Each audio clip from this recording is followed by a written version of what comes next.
Hello. Welcome, everybody, to another interview with OPN. We are interviewing Dexter Chow from Codex World Corp.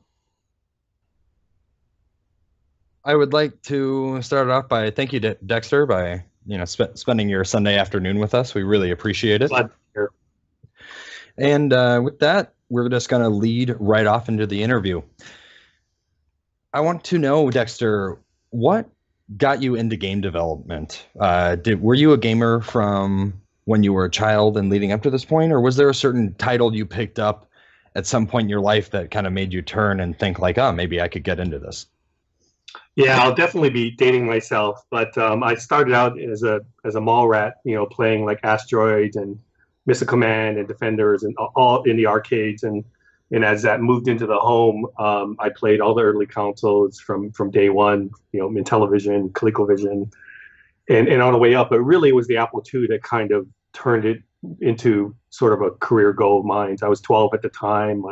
My dad bought an Apple II Plus, which was basically half the cost of a Honda Civic back then. Yeah. I had like two disk drives and an RGB monitor. I had like one of the best rigs in the city type of thing.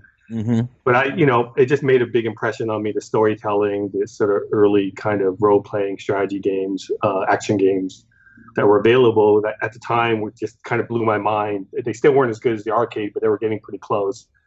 And then from then on, I went to school, and unfortunately, I'm not much of an artist, and I'm a little too outgoing for like sitting at a computer screen for 8 or 10 hours to do programming. So I just went into business and with the goal that I was going to do marketing in game development.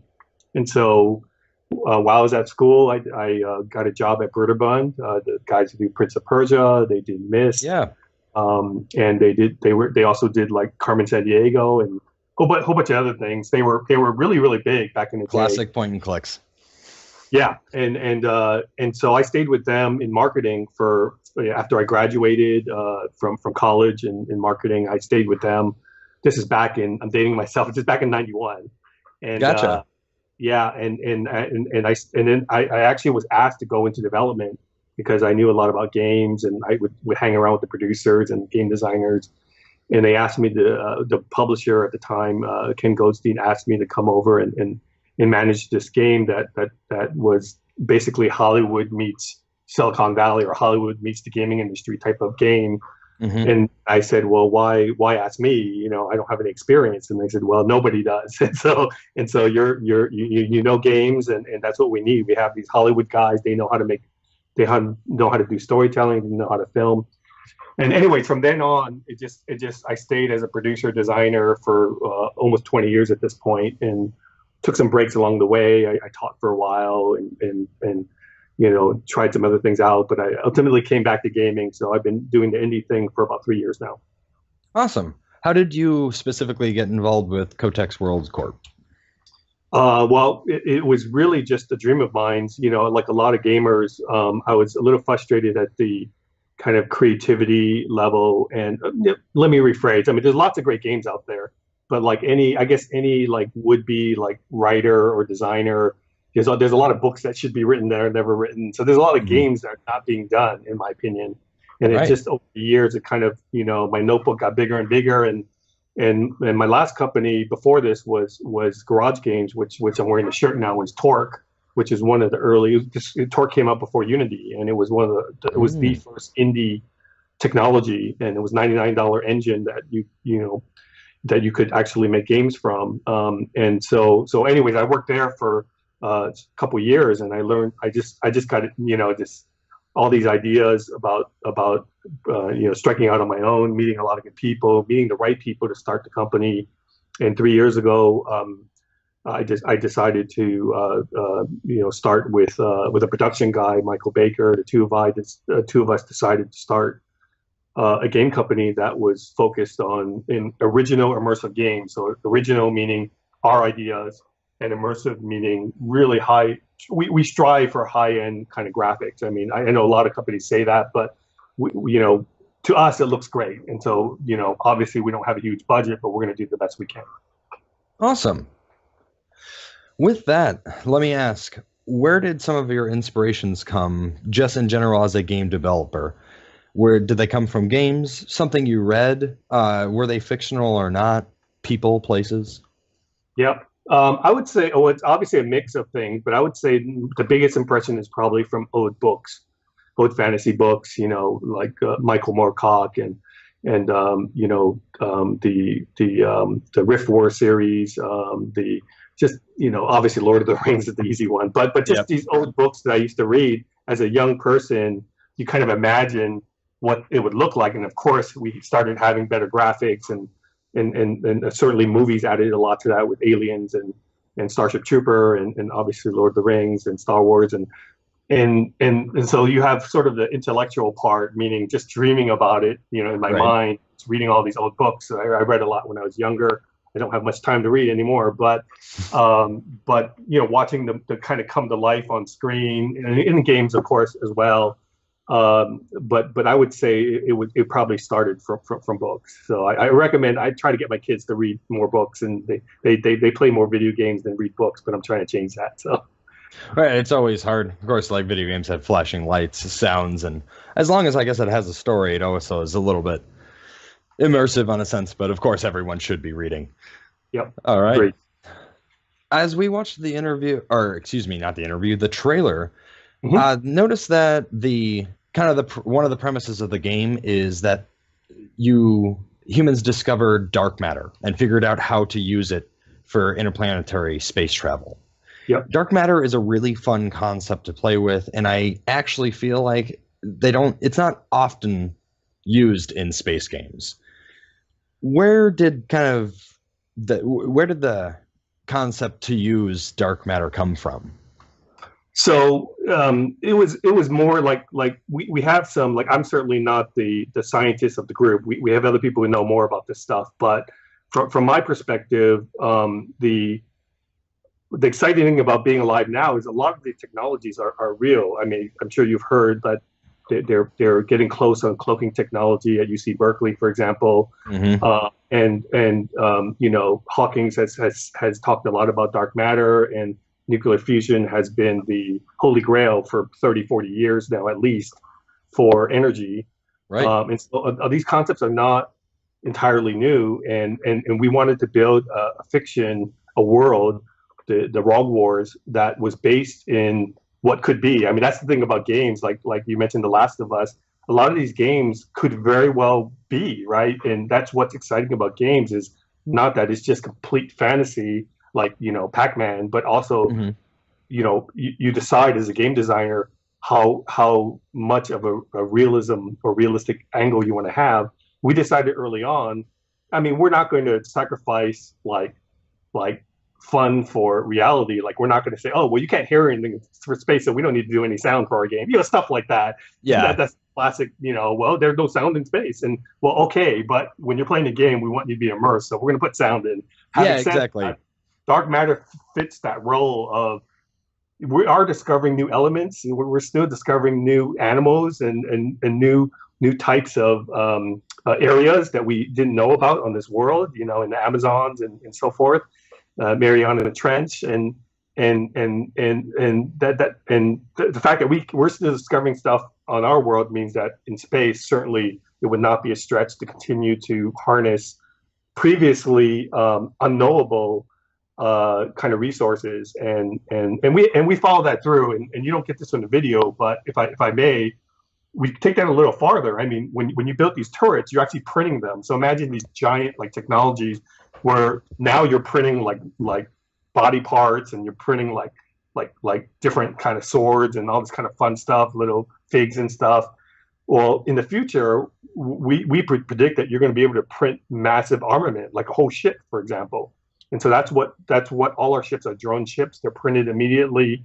Part of the reason why we're losing to the Rogue is these enemies come out of these portals, and they come out, and one, they always outnumber us, and two, it's unpredictable. And so if you have the wrong armament, like, for example, fast shooting short pulse lasers instead of long shooting, slow shooting, long range pulse lasers, you're going to have the wrong weapon for that type of ship. And so we came up with this whole idea of that you're printing you're using Infinium to create liquid metal, which helps you create these turrets that you print. So again, dark matter is just part of that whole fiction of what is actually realistic. And to be honest, everything in Infinium Strike or Freedom Strike, the ship itself, in 170 years, which is when it's based, I believe everything is realistic. That's awesome. And that kind of leads actually into my next question, where I was going to say the ROG kind of looked like a mix of these bugs and robot combined. Mm-hmm. What developed the enemy type and the ROG Wars as a whole? Yep. So part of this first product is that it's part of a series of products. You can probably understand that I can't really review some things. However, what I can tell you is that the ROGs are like a sentient ship, and so we know that much. Like they have elements of like actual like alien monsters, as well as this kind of super tough armor on them. However, you have these kind of very different looking, like you probably saw that kind of giant whale looking alien thing with a helmet on his head. So what we find out later is that his name's Bubba, and he's actually an enslaved alien creature. And he's doing the bidding of the ROG. We still don't know what the ROG looks like. That's part of the mystery, is that these ships, we don't know whether they're actually their army or whether they're actually like their version of drone ships. They're, is the aliens, are they actually a people that are nomads and they're ships that fly around? Or are they actually, this is just their tool to take over and subvert other species in the galaxy? So that's I can't answer those right now because we haven't done the sequels yet. So, but that kind of gives you an idea why they look so different. Is actually, like I said, in particular, the Bubba specifically will be in fact our future, one of our future storylines is that you free Bubba. So that's terrific. That's really fun. And he's so lovable, right? He's like the big, like whale shark or something, right? He's like so big and in some ways lovable, and he like shoots this like he's like coughing up this nasty toxic stuff and throws at your ship, and you turn out he's like the nice guy. He just has this helmet on him that controls his mind. So awesome. That's terrific. I'm glad you have such a good explanation for like the enemies and what will be coming, while also not giving out any spoilers. That was terrific. Thank you. All right. Once again, going back to what you mentioned before, I kind of noticed that the year 2170, space games are kind of getting closer and closer to a current timeline. Yeah. And being in 2016, what made the year 2170 specifically stick out as the year to use for the ROG Wars, or just the setting of your game in general? It's more the rate of technology. Like I'm almost 50 years old, and so I've seen technology grow, particularly in the last 30 years. And it's been exponential, right? We all know that. It's been quite fantastic. Good time to be alive. Well, imagine, my kids and their kids, like 2 generations from now. We really don't want to risk pilots' lives, right? If we have a choice, we're going to send a drone ship out.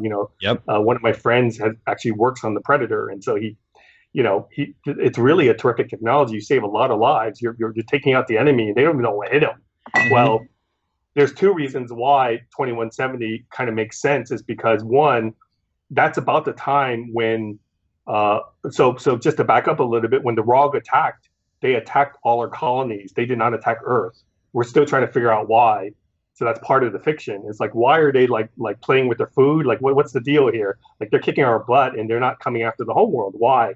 So that's part of the mystery. But the other part is that, that's about the time when we're gonna be hopefully exploring the universe, right? We're gonna be going out there, different galaxies and all this kind of stuff. Once we get this kind of technology to kind of travel, the point is that it, again, sort of this pseudo, like, I don't want to say it's realistic, but it's this kind of pseudo simulation of the future, like what could happen, and we all like the fact that there's a fine line between ludicrous and realistic, right? And hopefully I'm explaining we're trying to stay away from ludicrous, right? And I don't think, like I said, these giant printers, I fully expect we're going to be able to print cars and in a very short amount of time, Right. in 100, in 150 years. So Yeah, I just on a very side note on the same thing, I actually worked at a 3D printing company called Stacker,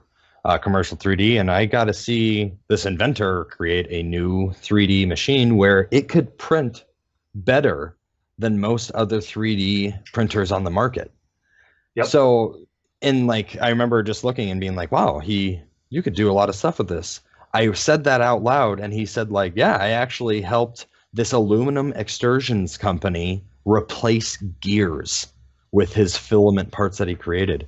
So it's just not a stretch to think that exactly what you said can happen, and that we are actually kind of moving towards that use in that technology. And my brother's a robotics engineer, so he talks to me about what they're working on, and it just blows my mind. It's like, and you've seen the videos from like Tesla and stuff like that, how they make the car. It just blows my mind. It's like, yeah, my brother works imagine it being 100 times bigger, and 2 generations in the future, they're going to be we're going to be in space, and they're going to be building their own ships in space as they need them, right?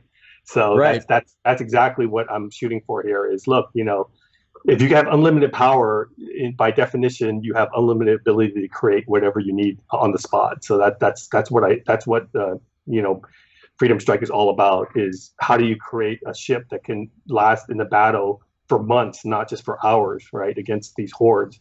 And the whole point is it needs to be self-sufficient. It needs to be able to repair itself. You need to be able to create whatever weapon or ship you need on the fly. And again, hopefully the fiction supports that. Awesome. All right, going on and specifically asking about the Freedom Strike, the Ars class vessel that the colonies of Earth create, or colonies doing of your Earth research. create. Yep, absolutely. Of course, I'm going to play your game. What just Freedom Strike? What made you kind of come up with that name? I feel like it could lead one way where, like, yes, the Earth colonies are on the brink of destruction. The Rog have been destroying them, but then, I never know. You may have actually picked that for something else, and I was curious to why the name Freedom Strike was chosen for the vessel. Yep. Well, so freedom is a theme for our game. We have this whole idea of, like, we've been under, and again, we take some parallels in history. When World War II, for example, obviously had the atom bomb and the VX missile, things like that. I mean, there are technologies that have changed the course of history and war. And there was a time when the free world was getting our butts kicked, right? We all know history. This is somewhat parallel to that, in the sense that, if we're going to be attacked by aliens, we're not going to know. I mean, we're not going to know anything about them. In fact, we go out of our way to say the Rogs kind of have their own self-destruct system. And one of the cutscenes, it says, we have a hard time finding out what makes these guys tick, because once they're ready to die, they automatically implode. The only thing left is Infinium that thankfully we can use as a raw material. That's we don't know. Like I said, we don't even know whether these are soldiers or whether these are vehicles for the actual soldiers. Like, we don't know what they look like. So as far as Freedom Strike, to get to your actual question, the operation is called Operation Freedom. I don't know if you know that, but that was the code name for building Freedom Strike. And it took 50 years, or we've been colonizing space for 50 years, and it took about 20 years to create this kind of, again, atom bomb, if you will, to take care of these aliens. And the more you learn about them, the more So the other interesting fact is, like, the aliens always attack the biggest ship. We don't know why, but they always go after the battleships first. And there's some strategy to that, right? It's like, take out the ships that have the most ability because the small ships can't survive in space for very long. And so there's some good tactics there and strategy.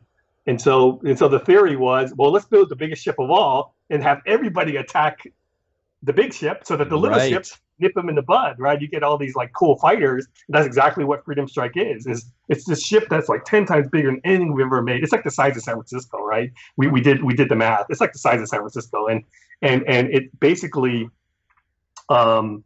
has this ongoing ability to create armies and armies. And the later levels, you've got like 150, 200 aliens all over your ship. But you're like so powerful now that you're sending out, the right weapon for the right time, and you're repairing your ships, and you're doing all this kind of balancing. So some people call it like an arcade game. It says it feels like an arcade game, not just like a defense game type of thing. Right, and that's where, like you describing that, I see where the tower defense comes in. But this is a definitely a fun kind of spin or fun take on tower defense because you're controlling a ship. It's not. It's not really like about tower weapons officer. Yeah, tower defense is. It's like saying Call of Duty is all about shooting a gun. Well, there's story, there's sort of immersion, there's camaraderie with your the other teammates, the other people going along with the mission with you.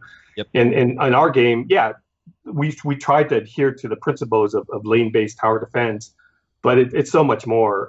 In fact, some people that isn't even the first thing that comes to their mind.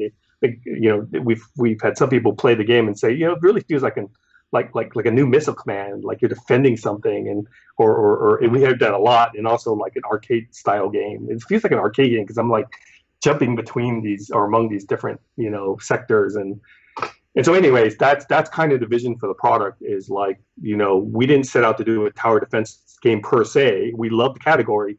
We set out to do a space defense game, like a starship defense game is how we describe it. Awesome. All right, leading on, we're going to take a step back and just ask a question about your Kickstarter. Mm-hmm. How long did it take for you to reach the $20,000 goal that you set on your Kickstarter page? It was a bit of a challenge. We do have several people that are veterans on the team, and they were able to like round up people at the end, and friends and family members, things like that. So we I won't say it was easy, because no one knows who we are. I mean, I think that's the common thread here is you've got some Kickstarters that have big names, some Kickstarters that have franchises, some Kickstarters that, frankly, they did a great video and they deserve all the success that they've gotten. However, there's hundreds, if not thousands, of other indies like us who maybe, don't have the name or whatever. And we definitely fall in that category. And, there's no big names on our team. And so I would say it was just a lot of pounding the pavement, so to speak. So but ultimately we think Kickstarter is a terrific venue because it does you do garner a lot of testers, in particular like beta testers. From being a game designer, one of the worst things you can do is just be myopic, right? You just design for yourself, and there were things on the interface that were just ridiculously like. Why didn't we think of this, right? Like little like warning things. Like if you might have noticed that when you're getting attacked, we have these like indicators now, and then we had feedback from both editors and from testers that you don't have enough feedback in your game. You're getting swamped there, and I said, you know what, you're right. so we added that in. But if we would have rushed the game out, I don't know how many bad reviews we would have gotten, because it's like, well, I don't know who the hell's attacking me. So. And our response was, well, you have to go to the tactical map. And he goes, well, why do I need to go to the tactical map? And he goes, you're right. We got to fix that. And we did. Awesome. So with that too, I want to ask, have you by chance received any negative reception about the game? And if you have, what have you done about it, or how have you kind of like taken it?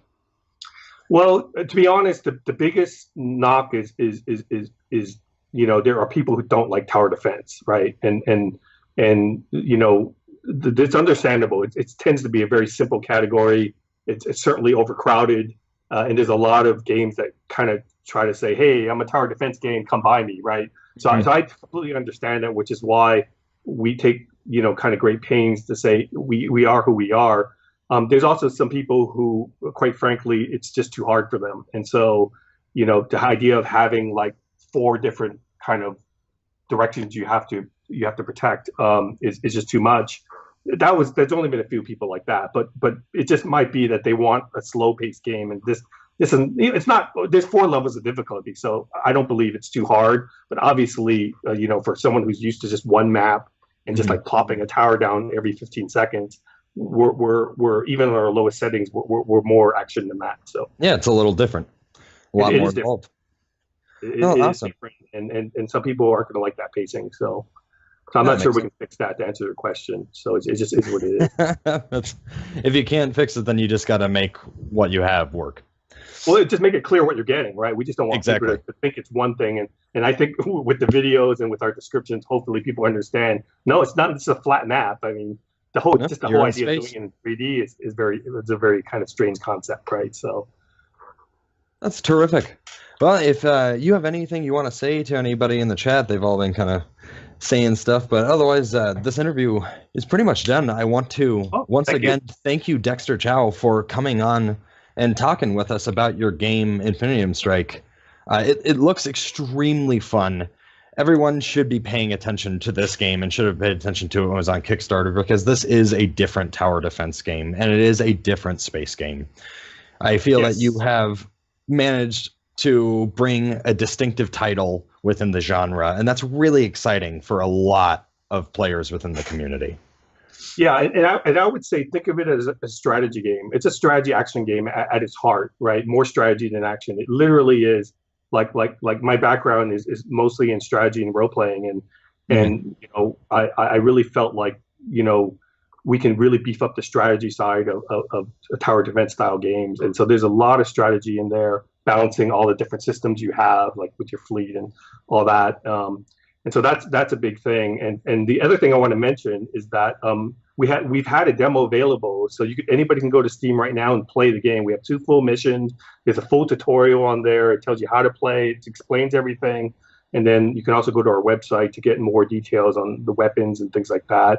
So we've really tried to explain it. It really is not. It sounds like it's very complex. It really is simple, but there is again a little bit of action in there. So you can't really fall asleep at the wheel, especially at the higher levels.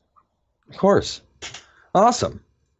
Well, once again, Dexter, I want to thank you for coming on with Sure. OPN and interviewing with us. We truly appreciate that you spent time out of your Sunday afternoon or whatever time zone you're in to Yep. come and speak with us.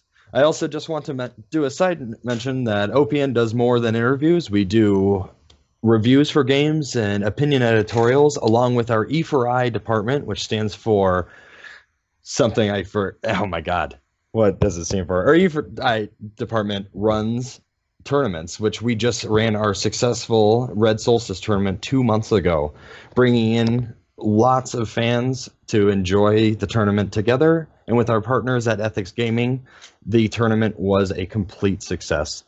So with that, we want to thank you, Dexter, and everybody, have a great night.